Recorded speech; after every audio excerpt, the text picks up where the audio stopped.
Diri satu.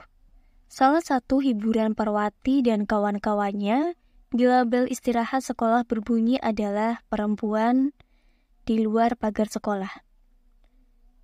Dengan dandanan postur dicampur dandanan kiai dan jubah biksu, mulut perempuan separuh bayi itu terus berbicara. Rambutnya sama panjang dengan rambut si buta dari gua hantu di dunia persilatan. Cuma minus si Kliwon saja, monyet setianya dalam komik Ganesh TH itu. Para pedagang makanan di luar pagar sekolah menyebutnya orang gila. Jadi orang gila adalah orang yang berbicara terus. Simpul Kapitayan.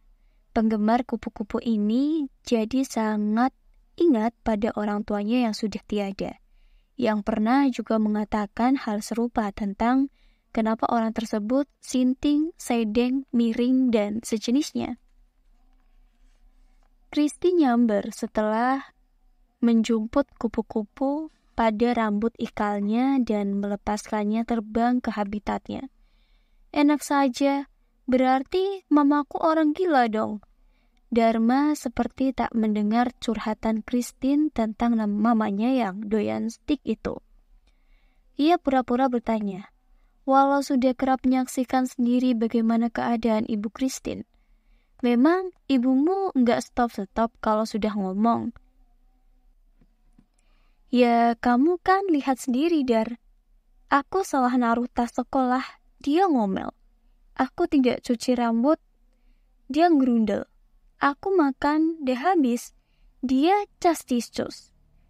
Dia baru berhenti nyablak kalau sudah makan stik. Menurut Kapitayan, Ibu Christine bukan orang gila.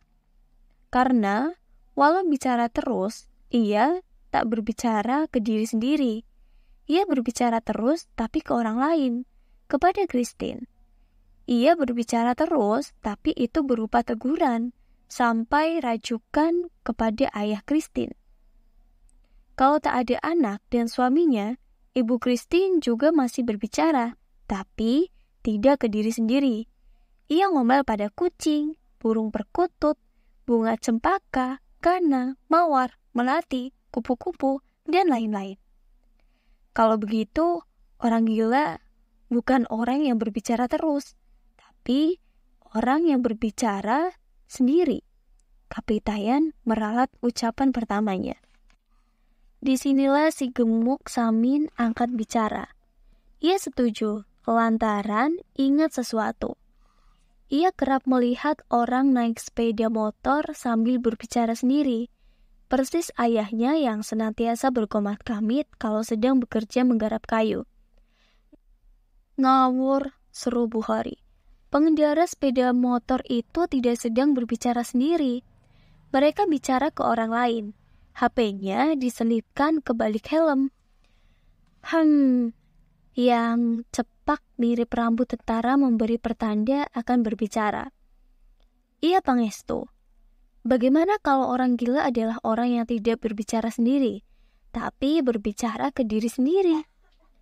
Siapa yang berbicara? Tanya Christine. Ya perempuan itu, jawab Pangestu. Christine balik bertanya. Berbicara ke diri sendiri. Ya berbicara perempuan itu. Bicaranya ke diri sendiri. Lah, terus siapa diri sendiri itu? Mungkin sesuatu yang lebih dekat dari urat nadi perempuan itu sendiri. Pangestu berseru, seperti mengutip kata-kata yang pernah didengarnya dari bu guru matematika. Kupu-kupu merah terbang dari Kapitayan. Kupu-kupu merah, warna kesukaan Pangestu. Hinggap ke si buta dari gua hantu yang dihinggapinya lantas membisu. Lihat, perempuan itu sudah bukan orang gila lagi. Dia tidak lagi berbicara ke diri sendiri, seru Kapitayan. No, dia masih terus berbicara ke diri sendiri, tapi tidak melalui mulut.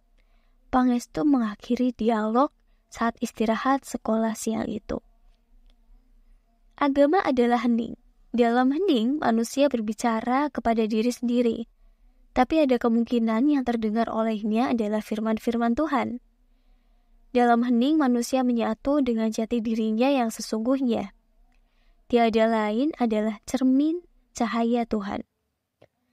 Setiap pembicaraan mengenai Tuhan tanpa sepersatuan jati diri hanyalah syirik belaka, sebab kesadaran persepsional maupun konseptual hanyalah personalisasi Tuhan. Padahal dia impersonal. Tuhan tidak dapat dipersepsikan, juga tidak dapat dikonseptualikan, karena dia impersonal. Doktrin-doktrin yang berusaha mengonseptualkan Tuhan telah mengaburkan hakikat ilahi, dan akhirnya gagal mengantarkan manusia menuju Tuhan. Boleh jadi gara-gara manusia jauh dari Tuhan. Kemudian hidup ia menjadi gaduh. Implikasi dari kegaduhan dalam hidup adalah ironi agama-agama. Seharusnya agama-agama mengajarkan kebijaksanaan dan kearifan. Tapi orang-orang mengaku beragama justru gaduh mempersoalkan siapa-siapa saja yang boleh masuk surga dan siapa-siapa saja calon penghuni neraka. Orang-orang beragama yang sibuk melakukan kategorisasi berdasarkan logika kelompok, bukan atas kualitas-kualitas manusia. Misalnya, tetap dipersoalkan apakah seseorang dapat masuk surga jika bukan golongan agama X, walaupun orang yang bersangkutan sesungguhnya rajin berbuat baik, terutama untuk sesama manusia. Seseorang banyak jasanya bagi kehidupan manusia, dan memenuhi hajat orang banyak tidak digolongkan sebagai penduduk surga kelak, hanya karena tidak bergabung di dalam agama X. Jika berbuat baik, seseorang tidak menghargai dan tidak bernilai hanya karena tidak termasuk dalam golongan agama X, berarti perbuatan Tuhan lebih sia-sia lagi, karena menciptakan bahkan menganugerahkan karunia yang melimpah pada orang-orang yang tidak beragama X. Terkadang, manusia terlihat kehilangan logika, mungkin karena mereka jarang sekali berdialog dengan diri sendiri, atau mungkin lantaran tidak ada dialog dengan diri sendiri, kemudian tidak mengenal jati dirinya. Sekelompok orang misalnya, sangat alergi dengan banyaknya rumah ibadah yang didirikan oleh komunitas yang bukan kelompoknya. Jika mengenal jati diri, niscaya logika akan menerima bahwa semakin banyak rumah ibadah yang didirikan, terlepas dari siapapun penggagas dan pendirinya, akan semakin baik, karena mereka begitu banyak yang bervariasi doa-doa yang akan dipanjatkan dari dalam rumah-rumah ibadah tersebut. Semua pasti untuk kebaikan. Kalaulah ternyata ada doa-doa yang dimaksud mencelakai seseorang atau kelompok orang lain, pasti Tuhan menolaknya. Memang, hampir dipastikan tanpa mengenali diri, mustahil mengenali Tuhan. Ketika para malaikat rada protes atas penciptaan manusia, mereka mengkhawatirkan manusia akan menjadi penyebab kerusakan bumi dan sumber pertumbuhan darah. Pada kenyataannya, demikianlah adanya.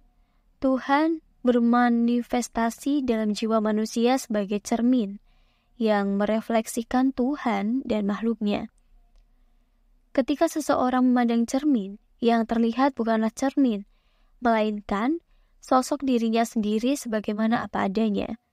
Dalam konteks ini, jelas bahwa setiap dirimu berbuat baik kepada sesama sesungguhnya berbuat baik kepada diri sendiri. Sebaliknya, saat dirimu jahat kepada sesama, maka sesungguhnya jahat kepada diri sendiri. Banyak orang yang suka berbuat baik dan selalu berusaha membahagiakan sesamanya, karena itu adalah kebaikan dan kebahagiaannya sendiri.